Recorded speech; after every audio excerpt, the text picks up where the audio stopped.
You don't get to choose whether you signal. Well, because I'm sending him signals. And that sends a signal to the world. Yeah, send out the distress signal. Look at this photo of Jimi Hendrix. This is not the Jimi Hendrix we remember. This is the Jimi Hendrix that's a part of a group. If Jimi Hendrix would have stayed this way, he would have never became the Jimi Hendrix that we remember.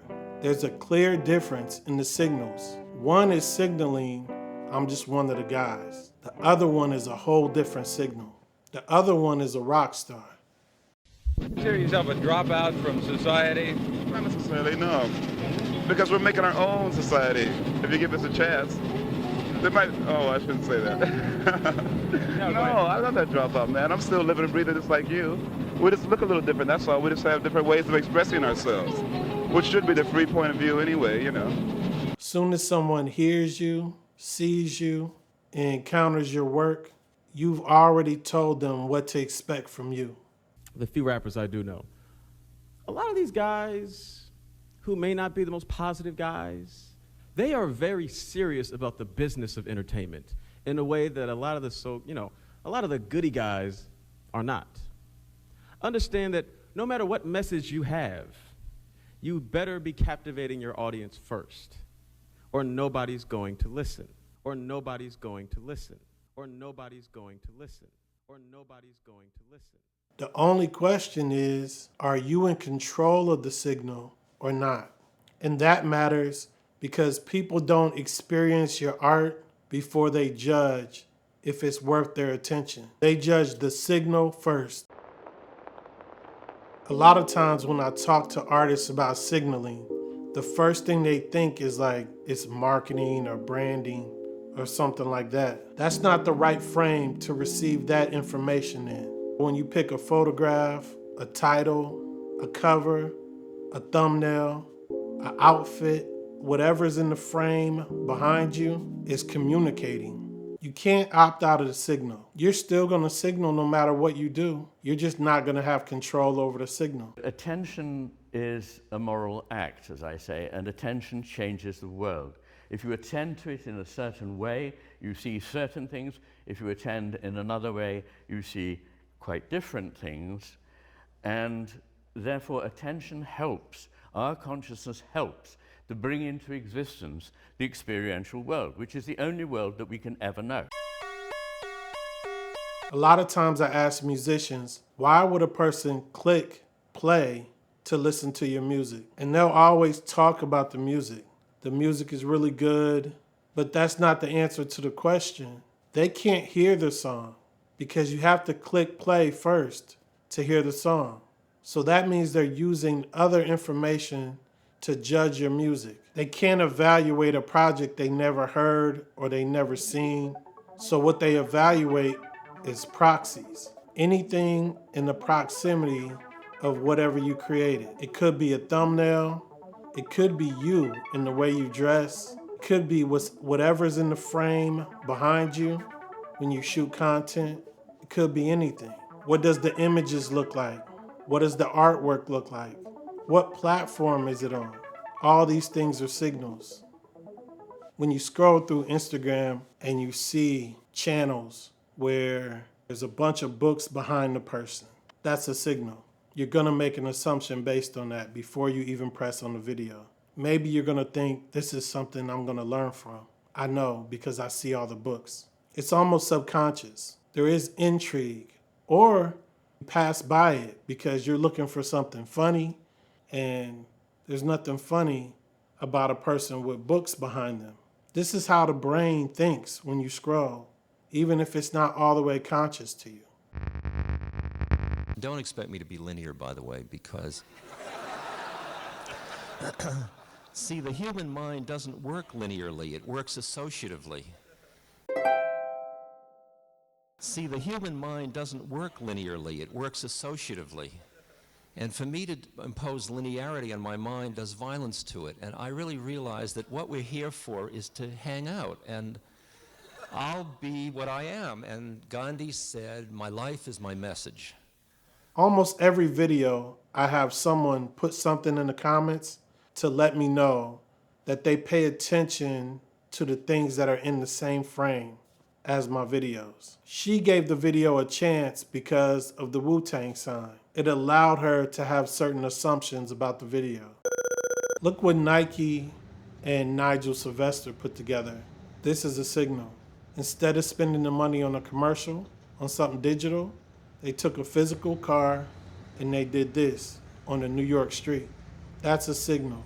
It's impossible to drive past that and not stop and look at it. I started to think, well, because I've seen lots of other hipsters have made their own Donald Judds because they can't afford the $4,000 to buy one. I thought, well, how am I going to make it mine? That's always the question. Like, how do you find authenticity in deriving from other people's work? And for me, it was showing the screws. Judd would never show a screw, just completely miraculous. Never a weld, maybe a screw, but the screw heads would be lined up perfectly. So for me, it was leaving the pencil marks, leaving the screws, drilling lightning holes, and that's lightning to, not lightning and thunder, but lightning to save weight, because there's a world in which if you remove material, the structure can actually get stronger because there's less weight that you need to support. This is where context matters. Social proof matters. Some people just want to know that other people like you. That's social proof. Context. What is it wrapped in? Where is it at? What is the context for it? These are things that prompt people to click play or to be more interested, to dig deeper into whatever you created. Think about everything that's available to a person before they press play. The listener has to make a decision before they have the information to actually judge the product. So they're left with no choice but to look for a signal. The audience is asking, is this worth my time? That's a question you have to wrestle with. The click is like a bet. In mathematics or game theory, they have something called expected utility. It's kind of like a gamble, like what's behind door number 1, what's behind door number 2. You have to choose, but you don't have enough information. This is how it is when a person is scrolling Instagram or looking at Spotify or looking at content. They have choices and they have to narrow down the choices. Music is a language. It's speaking to people. And you know the beauty of this language? Everybody understands it. That's the incredible thing. There's no language barrier in music. But we have to be really clear in what we're saying, always clear. Clear in the expression, clear in the music, and clear in the communication. The audience that's looking for new music, or the audience that's looking for a new channel or a new product, they're not thinking, is this product good? There's no way they can know if the product is good. What they're really thinking is this the type of product I would like? Is it good for me? And that's different than if it's good. So they're basing it on information they have access to at that moment. It's in our best interest as creatives to assume the audience is risk averse. If you make that assumption, it makes you signal and it makes you be conscious about what you're signaling. It's very much psychological. It's about expected value. Anyone that's searching for something has an expected value, and they want to know if you can meet that expected value. So in this case, you exhibited risk aversion. You preferred this lottery to this lottery, even though it had a smaller expected value. And if we want to formally define what does risk aversion mean, a risk averse person is someone who always prefers a certainty at the expected value of a lottery to the lottery itself. And they don't have all day to find you. So you have to show them what your value is before they press play. And this is why thumbnails are so important. This is why photos are so important. This is why reviews are so important. Word of mouth is so important because it's all information before they actually come into contact with your content. Good art can lose before it even begins. You see it all the time. It's not because the art is bad. It's because the audience doesn't know why they should risk their attention by pressing play. You can have really good art and nobody presses play because you haven't given them a reason to. Signaling is a way of taking a risk out of the user's hands. When a person says, if the art is good enough, people will find it. That just absolutely irritates me. You know how much good art you can find on social media, good artists, that people still won't press play? It can't just sit there and you assume that people are gonna find it. It's too much to choose from. So this is the sequence. You will see results in signal, music quality, satisfaction for the user, repeat listening, engagement, social proof, which means other people will like and share the video also, or comment, so you'll see social proof, expected value, and then future clicks. Quality doesn't enter until after the first decision, and the first decision is to press play, and that is based on signaling. Touch it and you'll send a signal beacon. Sending you signals? Yeah. Oh, please. Oh. Couldn't send a direct signal, right?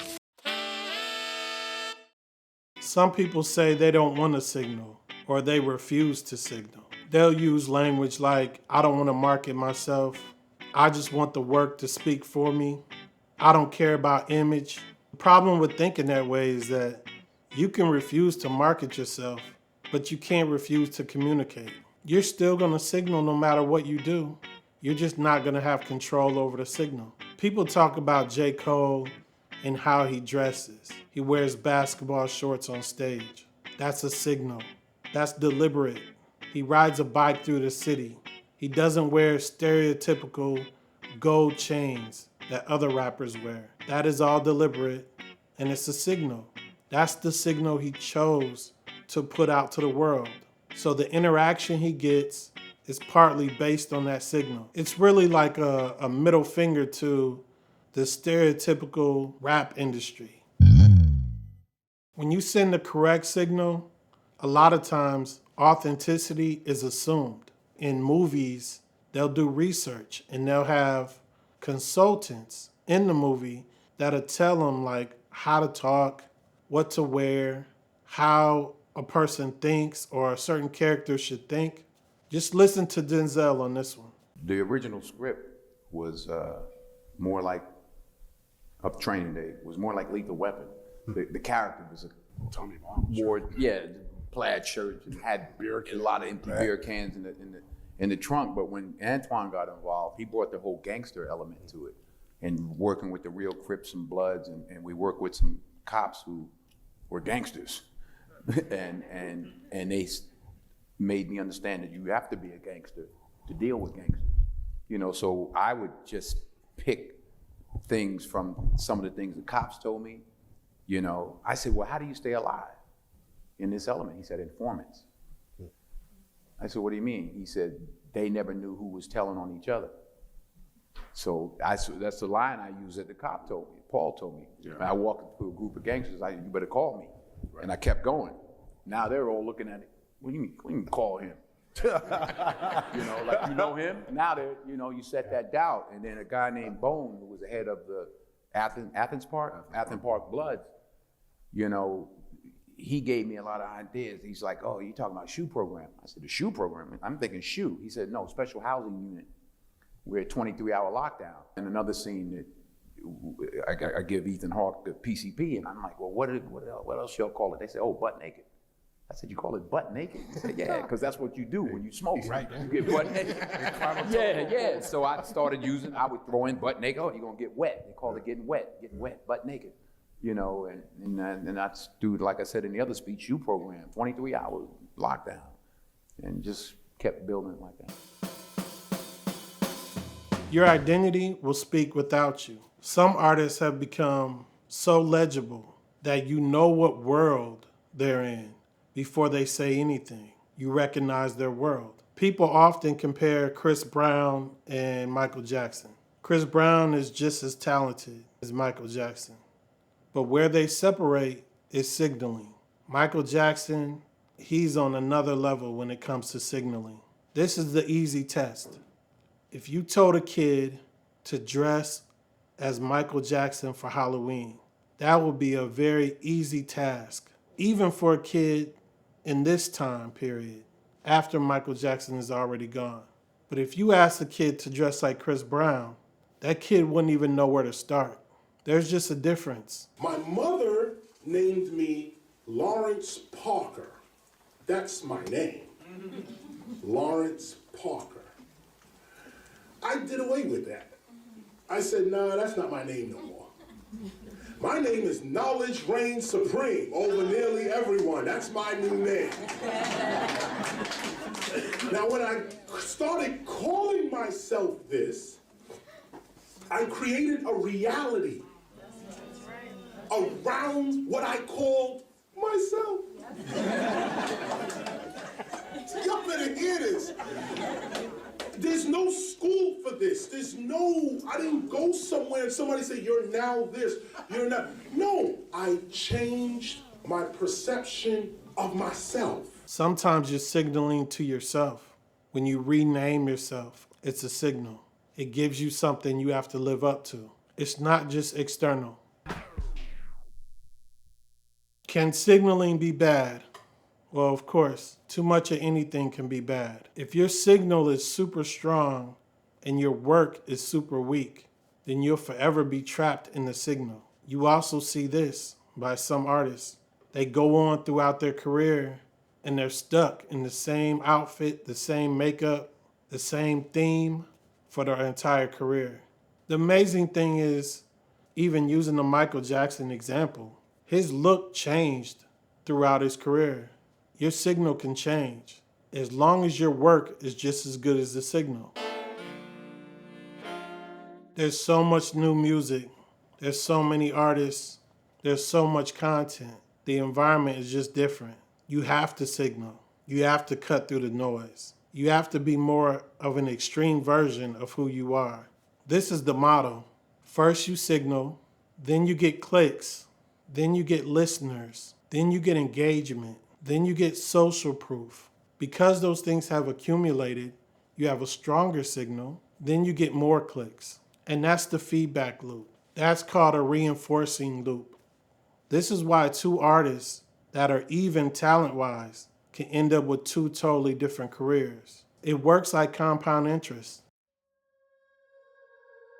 The ultimate signal is when something feels familiar. You might ask about a new song, does this song make me feel the way I want to feel? You push play on that song when you need that feeling. You don't push play on a new song. You have a go-to song for that.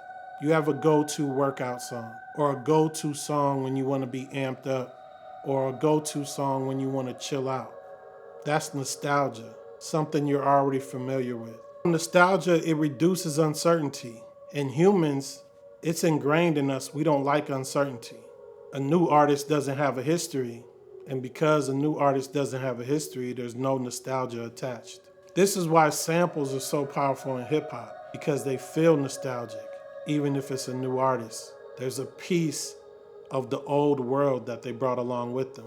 It's really a cheat code. And it's done in this way where it looks just like, look at that. Look at how it's die cut at the bottom.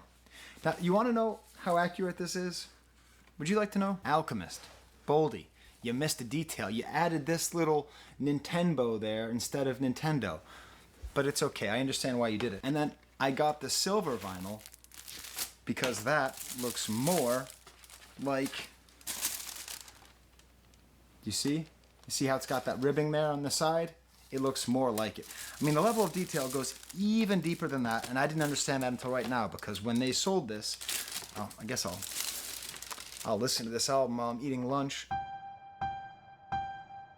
Ryan Davis is brilliant.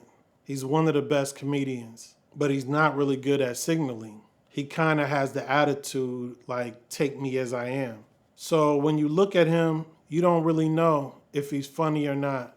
You don't really know if he's interesting or thoughtful. He's a very intelligent comedian. He's very good at putting narratives together, using logic, but not very good at signaling. So these are assumptions you would have to make when you encounter him with no real information to go off of. I do not trust these niggas to give you your flowers. Yeah. Do not trust the public to give you your flowers. They don't know. Shows like this is so important because people are watching shows like, I ain't know he did all of that. Well, you watched it all. Absolutely. You watched it all. You consumed it all. What is it? Because there's something about people are so moved by stardom and not art. He's not a new comedian, but he might be new to you.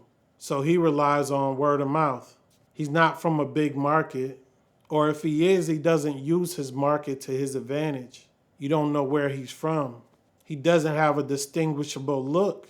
He's not wearing all leather like Eddie Murphy. He's not a pimp like Cat Williams. So these are assumptions that you have to make with very little information.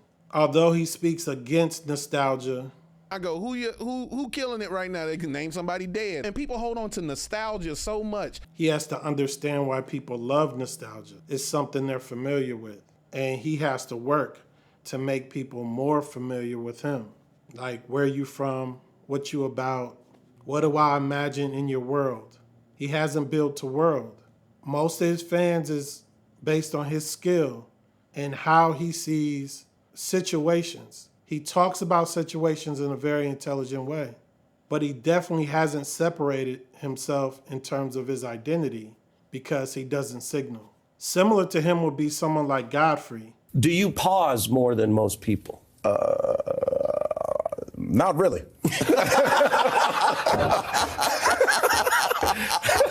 That's why he's a bad president.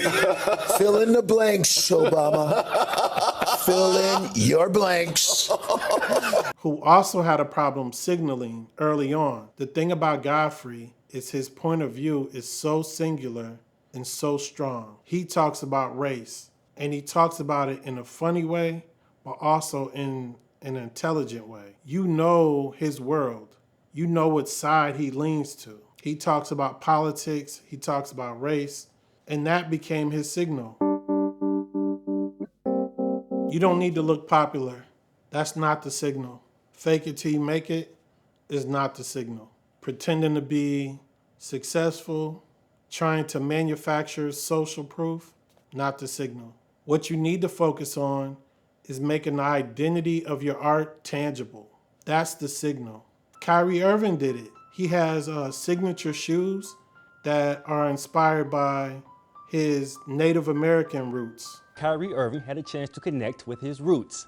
The NBA champion was in town on the Standing Rock Reservation to receive his tribal name. So they look like moccasins. You look at the patterns and stuff, and you can tell they're signaling Native Americans. This is part of him that he's signaling. And it's not only going to be Native Americans that support it. It's going to be people who respect the fact that he's revealing that part of himself. Language is also a signal.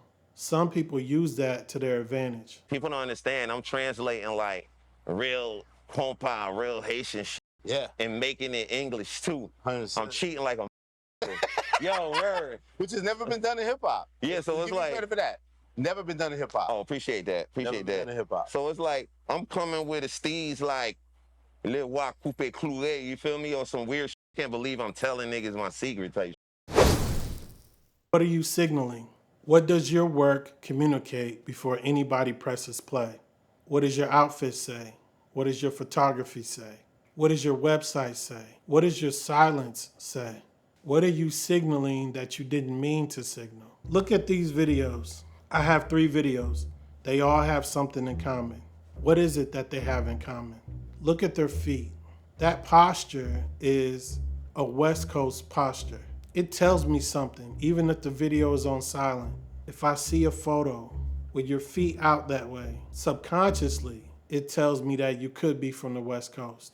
There's a band, I think they're out of Atlanta, and they're black, and they're a rock band, punk band or whatever. They signal very well. Part of them, just being a band, is a signal in itself if you're young and you're black, because we don't see bands anymore. So that in itself is a signal. Then they show themselves all playing instruments. That's also a signal. It lets you know right away that it's not a rap group. It must be a different type of group. It becomes interesting. Let me click on it and hear what they sound like. Even in their photos, they signal. Know what else is a signal? Effort. Sending a letter is a signal. Anyone can send a DM. He had with his sisters. I suppose you wouldn't find anyone who wrote so many letters anymore unless they were a writer. And of course, it's also interesting because it's probably the last great example of a letter writer, because letter writing is a lost art now. You can't opt out of the signal. You're always going to signal, whether you intend to or not. It's in your best interest to have control of your own signal. Every choice communicates something. Aesthetic, the choice not to talk, not to stand for anything, colors you pick, the things you build, they're all signals. They all communicate. So the question is not if you're going to signal or not. You already are. The question is, are you going to take control? If you want to support the channel, there's a link in the description at the top. If you want to download notes or a map about signaling, there'll be a link also in my description. I can make you look, but I can't make you see. Seeing is a choice. This is Brian from The King's Hand. If you like my content, please subscribe and hit the notification bell. They called them the King's Hand, children born without a limb, yet gifted with sight beyond reason.